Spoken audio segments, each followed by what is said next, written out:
Hello student, इस video में हम लोग पढ़ेंगे क्लास 10th एनसीईआरटी साइंस का chapter number 2 acid bases and salt.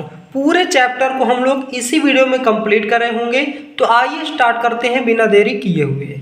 सबसे पहले जान लेते हैं इंट्रोडक्शन, हम लोग इसमें पढ़ेंगे क्या। तो acid bases and salt are important chemical substances used in our daily life. They are found in foods, medicines, industries and laboratories. Their properties can be identified by the using indicators and pH scale। मतलब हम लोग acid base और salt का अपनी daily life में use करते हैं। Clear हो गया। इसी के बारे में हम लोग इस चैप्टर में पढ़ेंगे। अब हम बात करते हैं एसिड की। पूरा पॉइंट्स आपको बहुत ही आराम से देखना है और लास्ट तक देखना है। एसिड क्या होता है? N acid is a substance that produce hydrogen ion plus is an aqueous solution. Clear हो गया।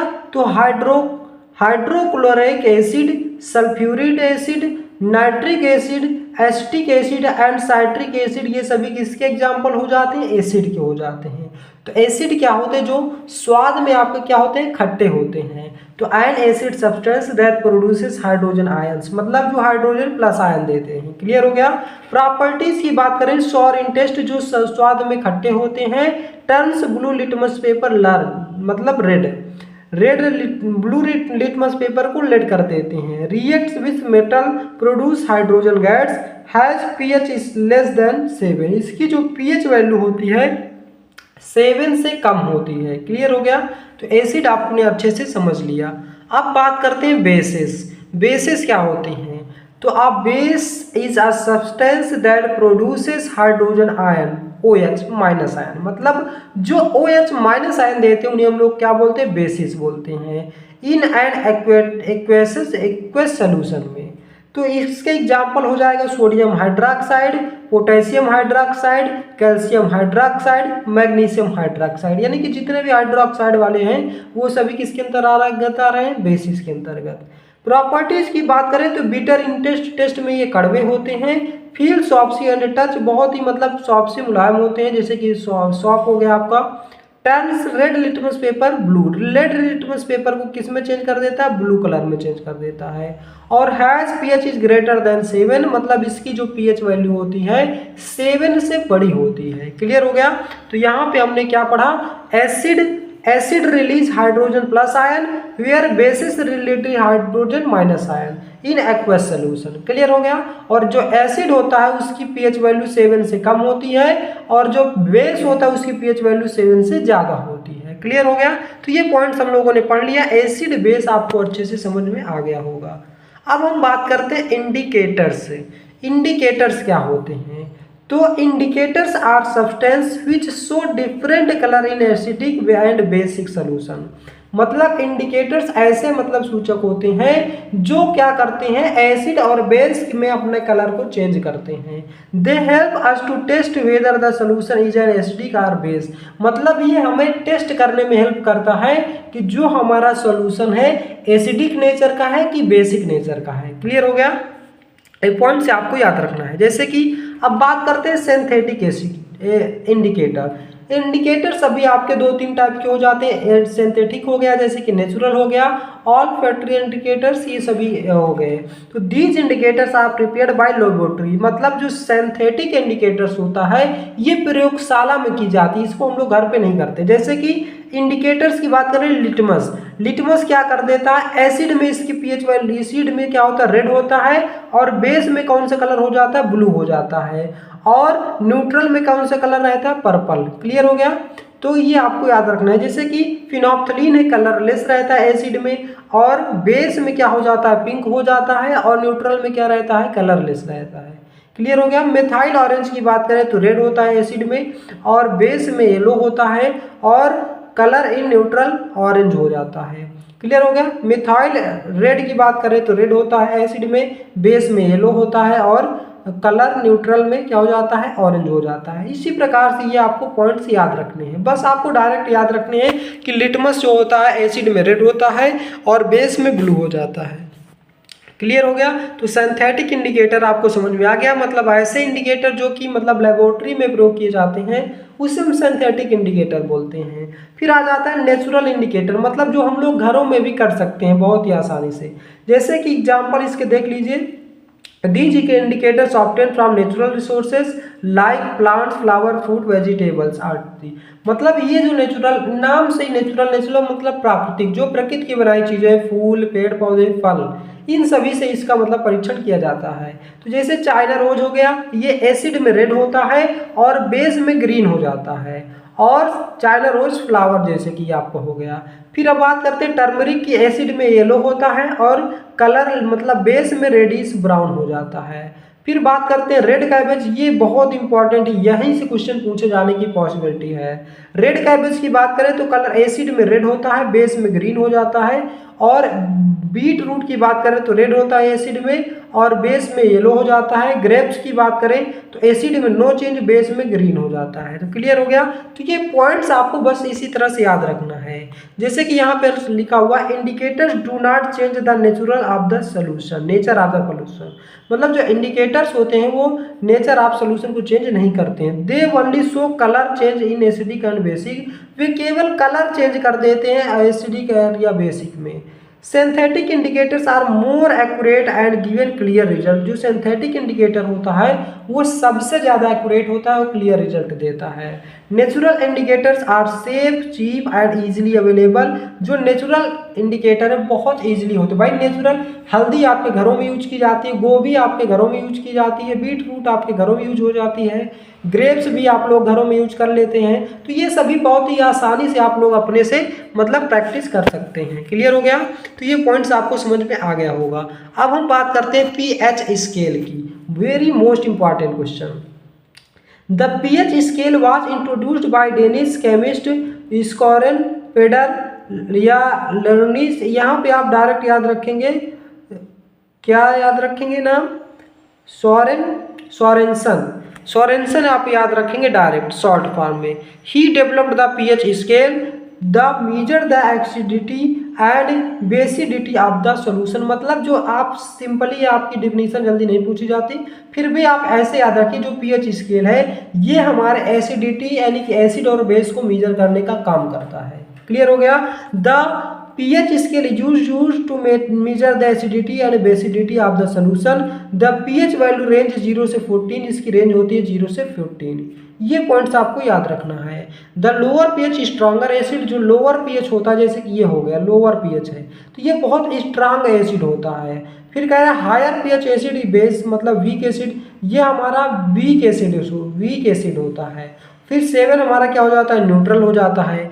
और 7 के बाद आ जाएंगे और आगे तो ये वीक बेस हो जाएगा, यहाँ पे वीक बेस, फिर आ जाएगा स्ट्रॉन्ग बेस। क्लियर हो गया। तो ये इसका टेबल आपको याद रखना है। 7 के जो सबसे पास में रहेगा तो वीक एसिड और वीक बेस रहेगा, फिर जैसे दूर जाएंगे strong acid strong base. Clear हो गया। तो ये सभी एग्जाम्पल आप देख सकते हैं। बैटरी हो गया, हाइड्रोक्लोरिक एसिड हो गया, लेमन जूस हो गया, इन सभी की पीएच वैल्यू भी नीचे लिखी है। पीएच वैल्यू आपको एक बार गौर कर लेना, बस ये सभी आपको एक बार देख लेना, अच्छे से याद रखना है। क्लियर हो गया। अब हम बात करते हैं एसिडिक सॉल्यूशन। अगर हमारा एसिडिक होता तो पीएच वैल्यू 7 से कम होगी। क्लियर हो गया। तो डायरेक्ट आप याद रखिए the solution having pH less than 7 is called acidic solution. किसी भी पीएच मतलब सॉल्यूशन की अगर पीएच वैल्यू 7 से कम आती है तो वो एसिडिक होता है, और 7 आती है तो वो न्यूट्रल होता है, और अगर 7 से ज़्यादा आती है तो वो बेसिक इन नेचर होता है। क्लियर हो गया। तो ये तीनों के तीनों पॉइंट्स आपको अच्छे से समझ में आ गए होंगे। अब हम बात करते हैं यूनिवर्सल इंडिकेटर की। यूनिवर्सल इंडिकेटर क्या होता है? तो uh universal indicator is a mixture of different indicators used to determine the pH value of solution. मतलब ये डिफरेंट टाइप के इंडिकेटर का मिक्सचर होता है और इसका यूज हम लोग पीएच वैल्यू के लिए करते हैं। It change its colour according to the acidity and basicity of the solution. ये भी आपका एसिड और बेस के अनुसार ही कलर चेंज करता है। क्लियर हो गया। तो ये अभी आप हमने टेबल पढ़ा था, 0 से 14 होता है, 7 न्यूट्रल होता है, 7 से कम एसिड होता है, 7 से ज़्यादा बेस होता है, और 7 से लेकर के 654 तक वीक एसिड होता है, 3 to 1 0 तक स्ट्रॉन्ग एसिड होता है। तो इस प्रकार से आप याद रखेंगे। तो ये पॉइंट्स आप यहाँ पे देख लेंगे, कोई दिक्कत नहीं है। अब हम बात करते हैं importance of pH in everyday life. हमारे डेली लाइफ में पीएच वैल्यू की मतलब इस क्या आवश्यकता है, क्या हम मतलब यूज है। तो आप देख सकते हैं प्लांट एंड एनिमल्स, तो the body of plants and animals functions properly only with in the specific pH range. जो मतलब बॉडी होती है प्लांट्स की या किसी एनिमल्स की, ये किसी न किसी पीएच रेंज में ही सर्वाइव करती है। जैसे कि हमारे ह्यूमंस में क्या होता है, HCl हाइड्रोक्लोरिक एसिड बनता है, तो उसकी भी पीएच वैल्यू कुछ लिमिटेशन होती है, अगर उससे ज़्यादा हो जाएगी तो नुकसान करने लगेगा। जैसे कि यहाँ पे ये दिया ही है डाइजेशन मतलब हमारे पेट में जो बनता है HCl, वही लिखा our stomach produce hydrochloric acid, इसे हम HCl बोलते हैं फॉर डाइजेशन के लिए। Antacid are use to reduce the excess of stomach. अभी कभी कभी आपका पेट बहुत ज़्यादा से दर्द करने लगता है पेट, तो आप क्या करते हैं, तो ये HCl के कारण ही होता है। तब जब आप क्या करते हैं, तुरंत दुकान से इनो लाते हैं, इनो पीते हैं। इनो क्या होता है, बेस, और एसिड और बेस जब रिएक्ट करता है तो उसको क्या कर देता है, न्यूट्रल कर देता है। जब न्यूट्रल हो जाता है तो मतलब आपका दर्द कम हो जाता है। अब हम बात करते हैं डेंटिस्ट, टूथ डिके मतलब दांत के।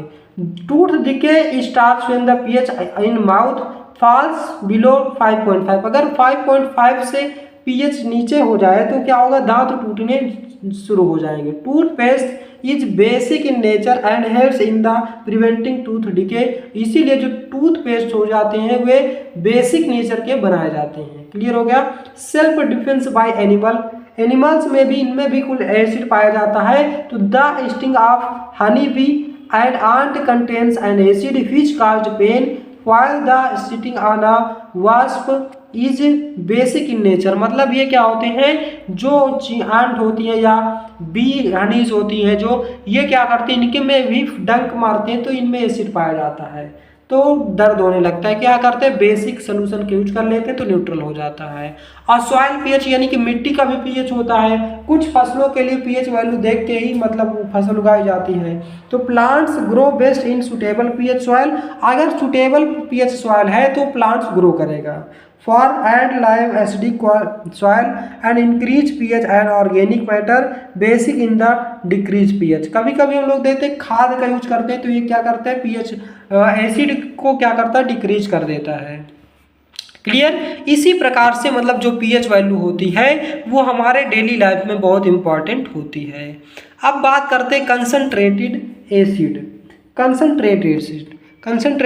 क्या होती है, a concentrated acid is an acidic that contains a large amount of acid and very small amount of water. ये पॉइंट्स आप याद रख लें। कंसंट्रेटेड एसिड क्या होता है, इसमें जो होता है लार्ज अमाउंट ऑफ एसिड होता है और very small amount of water होता है। Example concentrated acid hydrochloride acid, sulphuric acid, nitric acid. तो ये पॉइंट्स आपको बहुत ही आसान है। कंसंट्रेटेड एसिड क्या होता है, इसमें क्या होता है कि लार्ज अमाउंट ऑफ एसिड होता है और वेरी लो अमाउंट ऑफ या very small amount of water होता है। जस्ट इसका अपोजिट होता है डाइल्यूट एसिड, इसमें लार्ज अमाउंट ऑफ वाटर होता है और लो अमाउंट यानी कि स्मॉल अमाउंट ऑफ एसिड होता है। तो वही चीज़ लिखा हुआ है, अ dilute acid is the acidic acid that contains a small amount of acid and large amount of water. It less concentrated and less corrosive than a concentrated acid. Clear हो गया। तो ये पॉइंट्स आपको याद रखना है। अब हम बात करते हैं common factor of acid base and bases. क्या होता है कॉमन फैक्टर, तो both acid and bases produces ion only aqueous solution.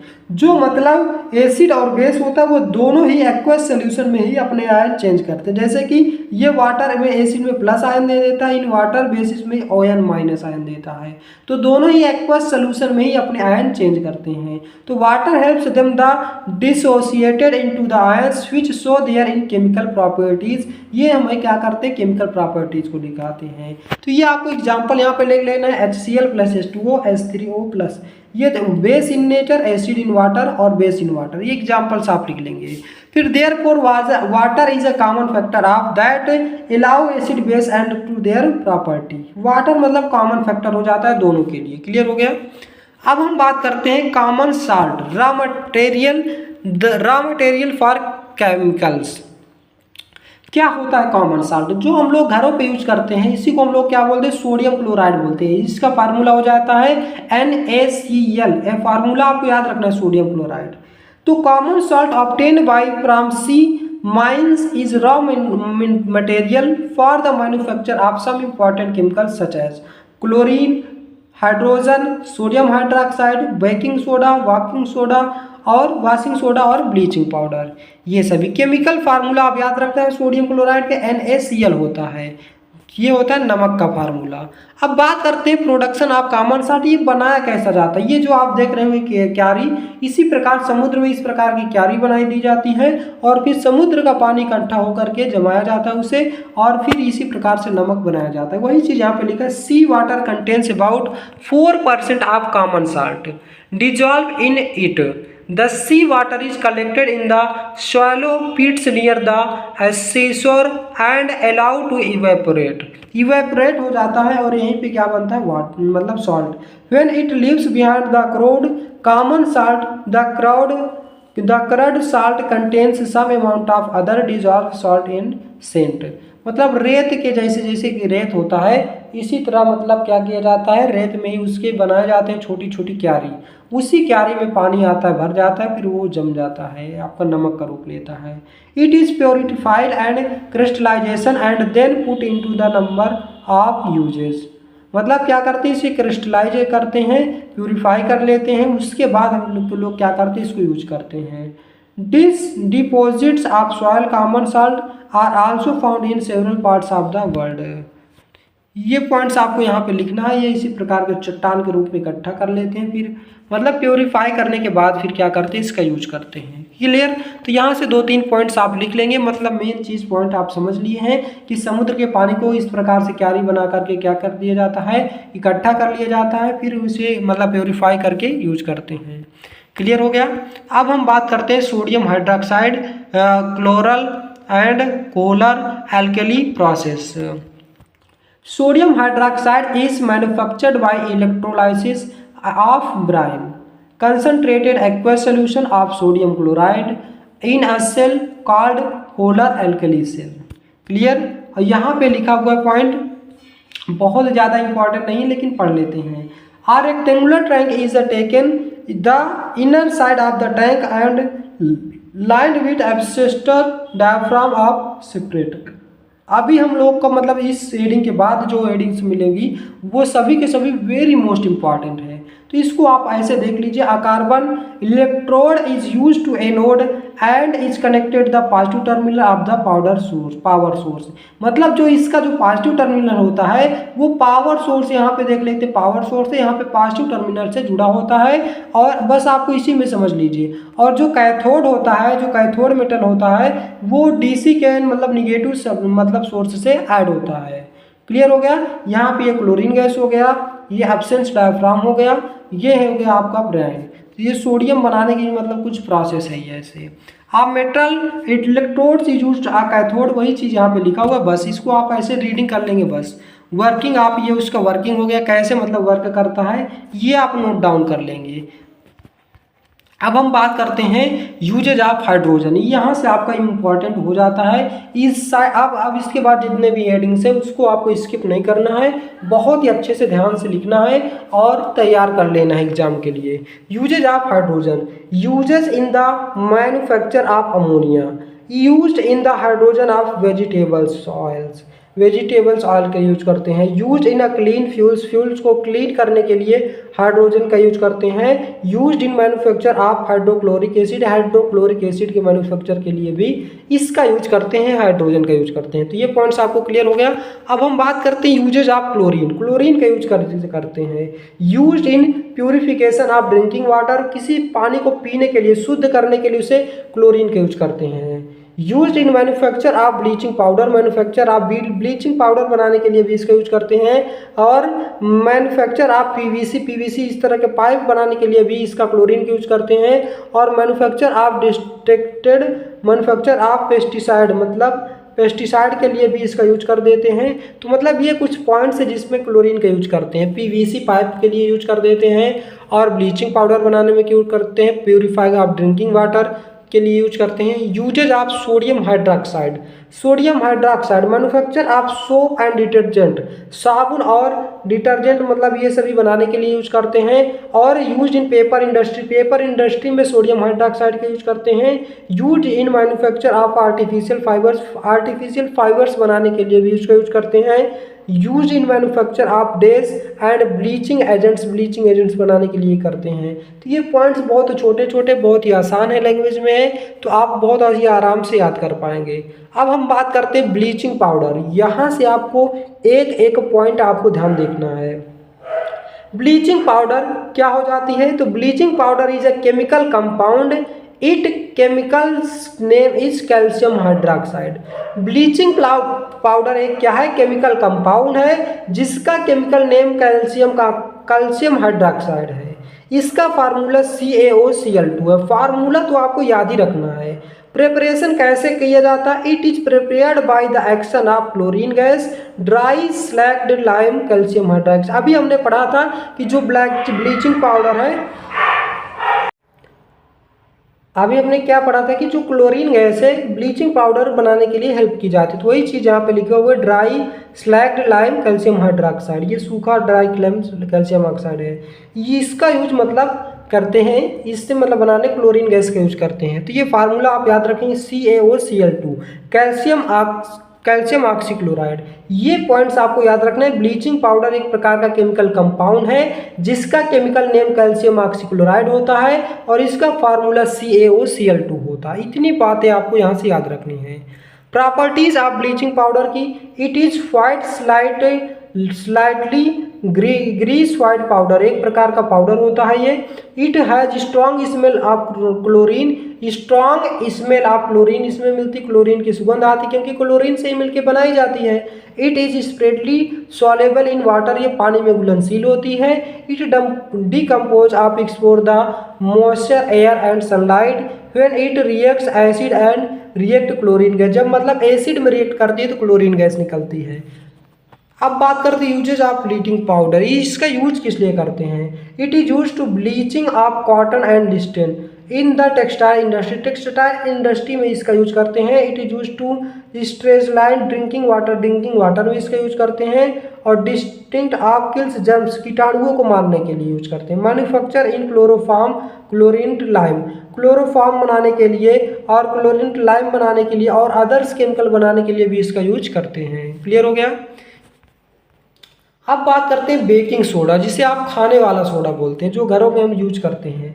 तो baking soda is a chemical compound, chemical name sodium hydrogen carbonate. Clear हो गया?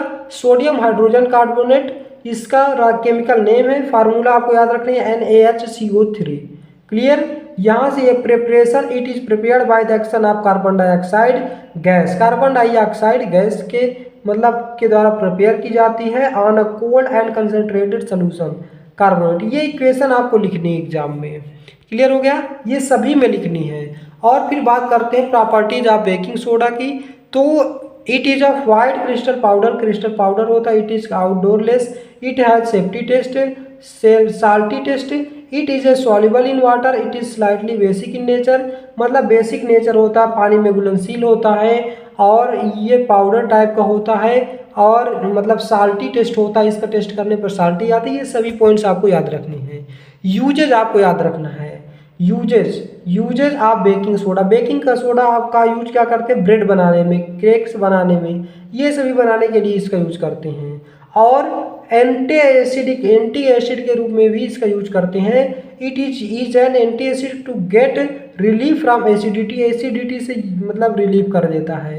It is use to soda acid fire एंगस्टर में भी इसको सोडा एसिड का use करते हैं। It is use to manufacture the chemicals such as sodium carbonate बनाने में भी इसका यूज करते हैं और ढेर सारे केमिकल्स में इसका यूज करते हैं। तो क्लियर हो गया? अब हम बात करते हैं प्लास्टर ऑफ पेरिस, जिसे आप POP भी कहते हैं। तो plaster of Paris is a white powder, it's chemical name calcium sulphate hemihydrate. तो इस कि फार्मूला क्या हो जाएगा CaSO4 1/2H2O। तो ये आपको फार्मूला याद रखना है कैल्शियम सल्फेट हेमीहाइड्रेट का। It is prepared by the heating gypsum. Heating gypsum मतलब जिप्सिम को गर्म करके इसको बनाया जाता है प्लास्टर ऑफ पेरिस को। ये इसको मतलब रिएक्शन याद रखना है बस यहाँ से। Properties of plaster of Paris, it is a white fine powder, ये व्हाइट फाइन पाउडर होता है। इट हैज नो स्मेल, कोई स्मेल नहीं होती है। It has only slided soluble in water, water में सोल्यूबल होता है। It sets into the hard mass when mixed with water, जब मतलब इसको वाटर से मिक्स कर देते हैं तो बहुत हार्ड हो जाता है, कठोर हो जाता है। The setting due to the conversion of plaster of Paris into the gypsum, gypsum में कन्वर्ट हो जाता है। और यहाँ पे आप देख सकते हैं जो मतलब हाथ फ्रैक्चर हो जाते हैं या घरों में भी मूर्तियाँ बनाने में भी इसका यूज करते हैं, चौक बनाने में भी इसका यूज करते हैं। तो ये सभी इसके यूजेज हो जाते हैं, कई प्रकार से मतलब इसका यूज करते हैं। क्लियर हो गया? तो ये पॉइंट्स आपको याद, बस जनरली ऐसे याद रखना मूर्तियाँ बनाने में। और जब कोई चीज़ फ्रैक्चर हो जाता है तो उसको मतलब फ्रैक्चर को ठीक करने के लिए किया जाता है। और घरों में पुट्टी करने के लिए, वॉल पुट्टी करने के लिए भी इसका यूज किया जाता है, मतलब कई प्रकार से सजाने के लिए। क्लियर हो गया? तो इस प्रकार से आपको याद रखना है। वॉल्स में जो आप देखते हैं पीओपी जो कराते हैं ना, छतों में मतलब डिजाइन बनाते हैं, ये सभी यही है। वाटर ऑफ क्रिस्टलाइजेशन, क्या होता है water of crystallization? Many ionic compound contains a fixed number of water molecules in their crystals, these water molecules are called water of crystallization. मतलब कि जो किसी मतलब कह रहा है कि मेनी आयोनिक कंपाउंड्स, जो मेनी आयोनिक कंपाउंड्स होते हैं, contains a fixed number of water, वो किसी फिक्स्ड नंबर ऑफ वाटर को कंटेन्स करते हैं।